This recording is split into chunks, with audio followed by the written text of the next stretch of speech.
APSP డీసీఎల్లో మరో అవినీతి scam బయటపడింది. వెడ్ క్లాంప్స్ పేరుతో కోట్ల రూపాయలు స్వాహా చేశారు. దీనిపై ఎక్స్క్లూజివ్ రిపోర్టర్ మా మేనేజింగ్ ఎడిటర్ చిదంబర్ రెడ్డి అందిస్తారు. టవర్లు అయిపోయాయి. ఆ తర్వాత దాని మీద రాగాల్సిన ఏవైతే ఉన్నాయో వైర్లు ఉన్నాయి. ఆ వైర్ల మీద ఒక స్కామ్ జరిగింది. ఆ వైర్లను కనెక్ట్ చేసే క్లాంప్స్ ఏవైతే ఉంటారో వాటిని వెడ్జ్ క్లాంప్స్ అంటారు. ఇక్కడ మీకు కనిపిస్తున్నాయి కదా, ఇందులో స్క్రీన్ మీద కనిపిస్తున్న వెడ్జ్ క్లాంప్స్. ఇవి ఏవైతే టవర్ల మీద లాగిన వైర్లు ఉన్నాయో ఆ వైర్లని కలపడానికి, వాటిని పడిపోకుండా ఉండడం కోసం వాడే క్లాంపులు. సరే, ఇక ఎలాగో స్కామ్ అనేది స్టార్ట్ చేసిన తర్వాత ఆ స్కామ్ని ఒక్క ప్రాంతంలోనే ఎందుకు ఆపాలి, కేవలం టవర్లలోనే ఈ స్కామ్కి సంబంధించిన ఆలోచన ఎందుకు ఆపేయాలి, మరి కాస్త ముందుకు వెళ్తే ఎలా ఉంటుంది, ఆ ముందుకు వెళ్ళే క్రమంలో ఎంత వీలైతే అంత మనము దోచుకోవాలని ఒక ఆలోచన చేశారు. అందులో భాగంగానే క్లాంపుల స్కామ్కి తెరదీశారు గత ప్రభుత్వ హయాంలో ఉన్న కొద్దిమంది అధికారులు, అలాగే కొద్దిమంది నాయకులు.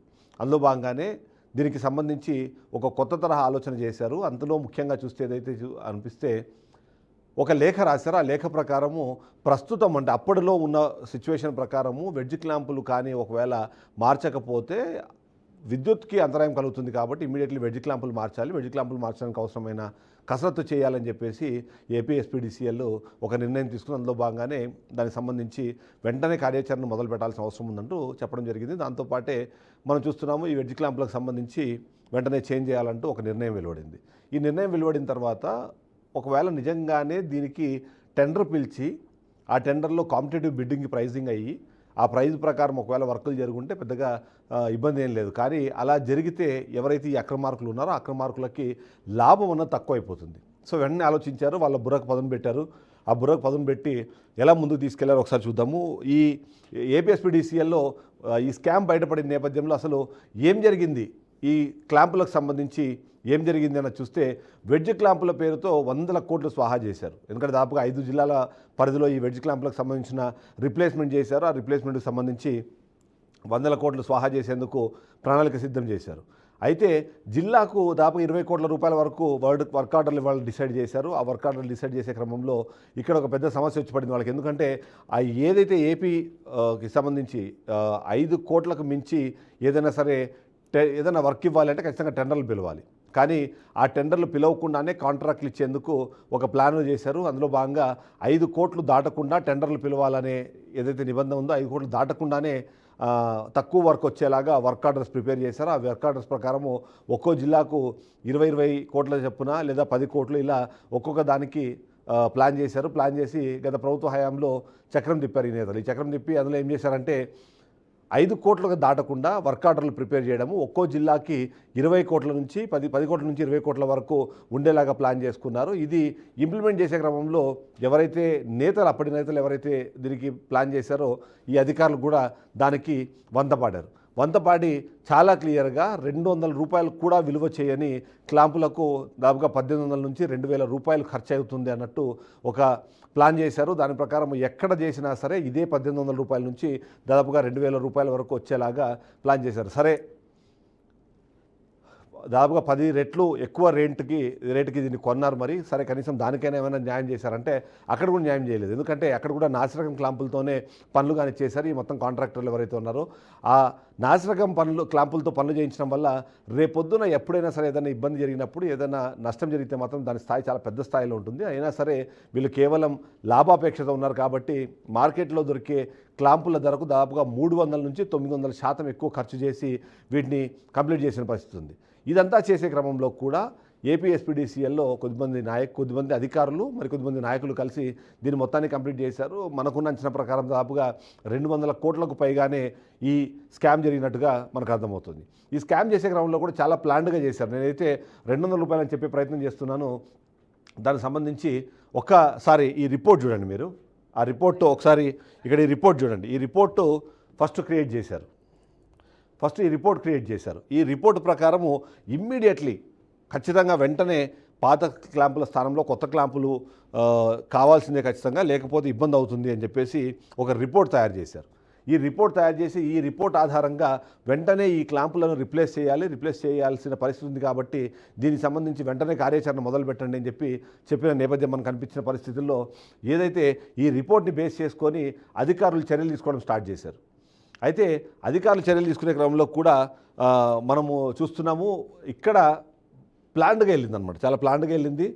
చాలా ప్లాన్డ్గా వెళ్ళిన నేపథ్యంలో కూడా ఏ క్లాంపులు మార్చాలి, ఏ సందర్భంలో మార్చాలి, ఏ జిల్లాల్లో మార్చాలంటే దాదాపు ఒక 5 జిల్లాలని సెలెక్ట్ చేశారు. ఆ సెలెక్ట్ చేసి దానికి సంబంధించి ఒక కాంట్రాక్ట్ డాక్యుమెంట్ రెడీ చేశారు. కాంట్రాక్ట్ డాక్యుమెంట్ రెడీ చేసి ఇక్కడ మీరు చూడొచ్చు చాలా క్లియర్గా, అంటే మీకు మేబీ క్లియర్గా కనిపించకపోవచ్చు, ఇక్కడ ఉన్నవన్నీ ఈ వెడ్జ్ క్లాంపులు, ఫైర్ వెడ్జ్ క్లాంపులు ఏవైతే ఉన్నాయో అవిను వాటిని బిగించడానికి అవసరమైన క్లాంపులు, తర్వాత నట్లు బోల్ట్లు అన్నీ కలిపి ఇవన్నీ ఉంటాయన్నమాట.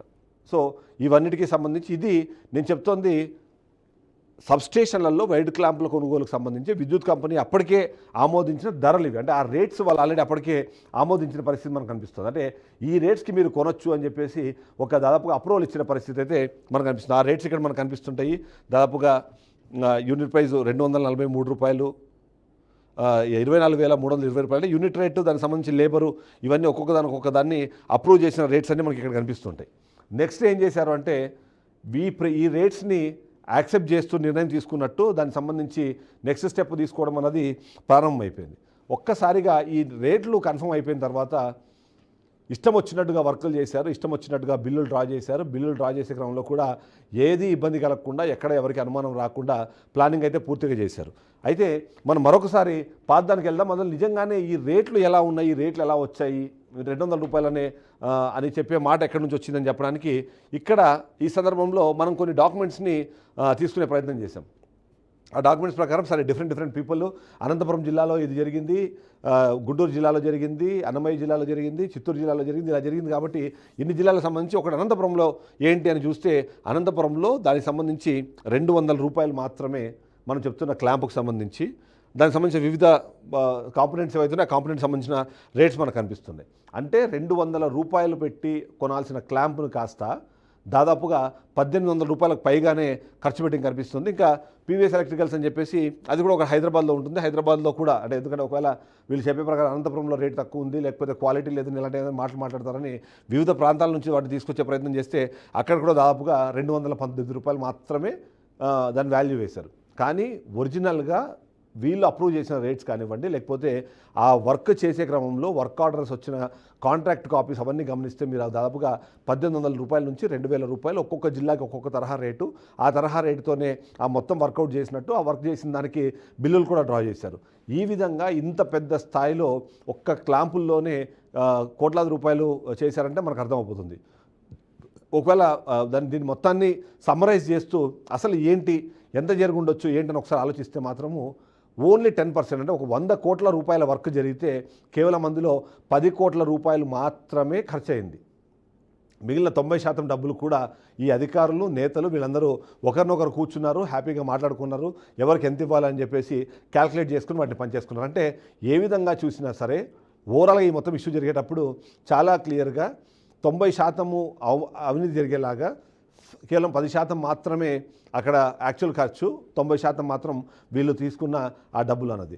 ఈ విధంగా దాదాపుగా 200 కోట్ల రూపాయలకు సంబంధించిన స్కామ్ జరిగింది. అంటే ఇక్కడ ఈ మాట చెప్పడానికి అవసరం ఏంటంటే ఒక్కసారి డబ్బులు సంపాదించాలన్న ఆలోచన వచ్చిన తర్వాత ఆ డబ్బులు సంపాదించే క్రమంలో దేన్ని ఎలా తీసుకెళ్లాలని చెప్పి ఒక ప్లానింగ్ జరిగిపోయింది. ఆ ప్లానింగ్లో భాగంగానే మనం చూస్తున్నాం చాలా క్లియర్గా ఒక్కొక్క దానికి అనుకున్న దానికన్నా చాలా ఎక్కువ రేటు పెట్టి కొని వాటిని ఇన్స్టాల్ చేసినట్టుగా బిల్లులు సృష్టించారు. ఆ బిల్లులని ఆథరైజ్ చేసుకున్నారు. ఆథరైజ్ చేసుకొని దాని నుంచి డబ్బులు కూడా వసూలు చేసేసుకున్నారు. ఈ విధంగా గత ప్రభుత్వ హయాంలో ఏదైతే జరిగిందో ఇక్కడ ఒక ఇంట్రెస్టింగ్ పాయింట్ ఏంటంటే ఈ మొత్తం అవకతవకలు జరిగినప్పుడు ఎవరైతే సీఎండీ ఉన్నారో ఇప్పుడు కూడా అదే సీఎండీ కంటిన్యూ అవుతున్నారు. అయితే మనం ఏదైతే బీఆర్కే న్యూస్ ఈ వార్తకు సంబంధించి టెలికాస్ట్ చేస్తున్న నేపథ్యంలో మనల్ని కొద్దిమంది బయట నుంచి కాంటాక్ట్ అయ్యే ప్రయత్నం చేశారు. కాంటాక్ట్ అయ్యే ప్రయత్నంలో కూడా ఆయనకు సంబంధించిన కొన్ని వివరాలు కూడా చెప్పే ప్రయత్నం చేశారు. ఎందుకంటే గత ప్రభుత్వ హయాంలో ఆయన సీఎండీగా సెలెక్ట్ చేయడానికన్నా ముందే ఆయన ఏఈగా ఉన్నప్పుడు, అలాగే ఆయన డీఈగా ఉన్నప్పుడు ప్రతి సందర్భంలో కూడా ఆయన మీద కొన్ని ఆరోపణలు వచ్చాయి. కొన్ని ఇంటర్నల్ ఆడిట్స్లో ఆయన దొరికిన పరిస్థితి ఉంది. ఆయన మీద కొన్ని ఏదైతే దాని మీద ఇంటర్నల్గా ఇన్వెస్టిగేషన్ కూడా జరుగుతున్న పరిస్థితి కనిపిస్తుంది. అంటే ఈ విధంగా ఆల్రెడీ అప్పటికే అవకతవకలకు పాల్పడ్డారన్న అనుమానాలు ఉన్న వ్యక్తులు, లేకపోతే ఆయనకు సంబంధించిన గత అంతంలో అంతకుముందు అతను చిన్న పొజిషన్స్లో పనిచేసినప్పుడు అవినీతికి పాల్పడ్డారన్న ఆరోపణల నేపథ్యంలో ఆయన మీద ఓవైపు ఇన్వెస్టిగేషన్స్ జరుగుతున్నాయి. అక్కడ దానికి సంబంధించిన ఇంటర్నల్గా ఆయన మీద ఇన్ఫర్మేషన్ గ్యాదర్ చేసే ప్రయత్నం చేస్తున్నప్పుడు ఆయన్ని సీఎండీగా ఎట్లా తీసుకొచ్చారు అన్నదే పెద్ద క్వశ్చన్గా మాకు మిగిలిపోయింది. అంటే ఈ తరహా ఎందుకు జరిగింది అన్నది. అయితే ఇప్పుడు మనం చెప్పినట్టుగా నిన్న మనం చెప్పిన టవర్ల స్కామ్ కానివ్వండి, ఇప్పుడు మనం మాట్లాడుతున్న వెడ్జ్ క్లాంపులకు సంబంధించిన స్కామ్ కానివ్వండి, ఇవి కాకుండా మరికొన్ని స్కాములు కూడా ఉన్నాయి ఇందులో. అంటే ఇది ఒకదానికొకటి కనెక్టెడ్గా ఉన్నాయి కాబట్టి ఆ కనెక్ట్ అవుతున్న ప్రతిదాన్ని కూడా వాళ్ళు కరప్షన్కి వాడుకునే ప్రయత్నం చేశారు. ఆ కరప్షన్ వాడుకునే ప్రయత్నంలో కోట్లాది రూపాయలని తీసుకొచ్చి ఈ గుత్తేదారులు కానివ్వండి, ఈ అధికారులు కానివ్వండి, వీళ్ళందరూ కలిసి పంచుకునే ప్రయత్నం చేశారు. దీనికి కొంతమంది నేతలు కూడా సహకారం అందించారు. ఆ నేతలకు సంబంధించిన కమిషన్స్ కానివ్వండి అవన్నీ వాళ్ళకి వెళ్ళిపోయినాయి, ఎవరికి వాళ్ళు మంచిగా పంచుకున్నారు. కానీ ఇక్కడ వస్తున్న సమస్య బీఆర్కే న్యూస్కి ఒక సమస్య. ఆ సమస్య ఏంటంటే అవినీతి జరగకూడదు. మొదటిది ఏపీ సీఎంగా చంద్రబాబు నాయుడు అధికారంలోకి వచ్చిన తర్వాత ఆయన ప్రమాణ స్వీకారం చేసిన తర్వాత ఒక్క రూపాయి కూడా తప్పు జరగకూడదు. తప్పు జరిగిన క్రమంలో ఆయన ఎట్టి పరిస్థితుల్లో దాన్ని యాక్సెప్ట్ చేయడం తెలిసిన నేపథ్యంలో గతంలో జరిగిన తప్పులకు సంబంధించి వీటి మీద విచారణ జరుగుతోంది. కానీ ఇప్పటిదాకా ఎవరి మీద చర్యలు తీసుకోకపోవడం అన్నది, అందులో ముఖ్యంగా ఒకే సీఎండీ హయాంలో ఉన్నప్పుడే చాలా వర్కులు జరిగాయి. ఆ అన్ని వర్కులు జరిగే క్రమంలో అయితే వర్కులు జరిగాయి లేదా బిల్లులు క్లియర్ అయ్యాయి. ఇది ఏదైనా జరిగే క్రమంలో ఎందుకు ఆయన మీద చర్యలు తీసుకోవట్లేదు అన్నది చాలామంది ప్రశ్న అయితే అలాగే మిగిలిపోయింది. అదే సందర్భంలో మేము కోరుకుంటుంది, బీఆర్కే న్యూస్ కోరుకుంటాం కూడా ఏంటంటే ఈ డబ్బులు ప్రజలవి, వాళ్ళు కష్టపడి సంపాదించిన డబ్బులోంచి కట్టిన ట్యాక్సులు, ఆ ట్యాక్సులను మీరు సొంతంగా వాడుకుంటామన్నా ఓకే చేసే పరిస్థితి లేదు. అంతేకాకుండా ఇలాంటి అవినీతికి కానివ్వండి వాటికి ఎలా అయితే ఏపీ ప్రభుత్వము ఏపీ సీఎం చంద్రబాబు నాయుడు అయితే యాక్సెప్ట్ చేయరో బీఆర్కే న్యూస్ కూడా అలానే దాన్ని యాక్సెప్ట్ చేసే పరిస్థితి లేదు. కాబట్టి ఎట్టి పరిస్థితుల్లో వీటిపైన పూర్తి స్థాయిలో విచారణ జరగాలి. ఎవరైతే బాధ్యులు ఉన్నారో వాళ్ళ మీద చర్యలు జరగాలి, వాళ్ళ మీద చర్యలు తీసుకోవాలి, అవసరమైతే శిక్షలు కూడా వేయాలన్నదే మనం కోరుకుంటున్నాం. ఈ సందర్భంలో బీఆర్కే న్యూస్ మరొక మాట కూడా చెప్తోంది, ఈ కష్టము ఏదైతే ఇప్పుడు ఎవరైతే వాళ్ళు ఆల్రెడీ జేబుల్లో వేసుకున్నారో ఆ డబ్బులు కాస్త మళ్ళీ ట్రూఅప్ ఛార్జీల పేరుతో మళ్ళీ సామాన్య ప్రజల మీదే భారంగా మారుతాయి. కాబట్టి అలాంటి భారాన్ని కస్టమర్ల మీద మోపడానికి కానివ్వండి, ప్రజల మీద రుద్దడానికి కానివ్వండి బీఆర్కే న్యూస్ ఎట్టి పరిస్థితులను యాక్సెప్ట్ చేయదు. కాబట్టి మరొకసారి చెప్తున్నాము, చంద్రబాబు నాయుడు దగ్గర వరకు ఈ దృష్టిలోకి ఈ పాయింట్ వెళ్లాల్సిందే. గతంలో జరిగిన తప్పులు కానివ్వండి, ఇప్పుడు జరుగుతున్న తప్పులు కానివ్వండి, మొత్తానికి ఒక ఫుల్ స్టాప్ పెట్టాల్సిందే. సో మనం ఇప్పటిదాకా మాట్లాడుకున్న ఈ స్కామ్తో పాటు మరికొన్ని స్కామ్స్ ఉన్నాయి. ఒక్కోదాని బీఆర్కే న్యూస్ వెలికి తీస్తూనే ఉంటుంది, వెలుగులోకి తెస్తూనే ఉంటుంది.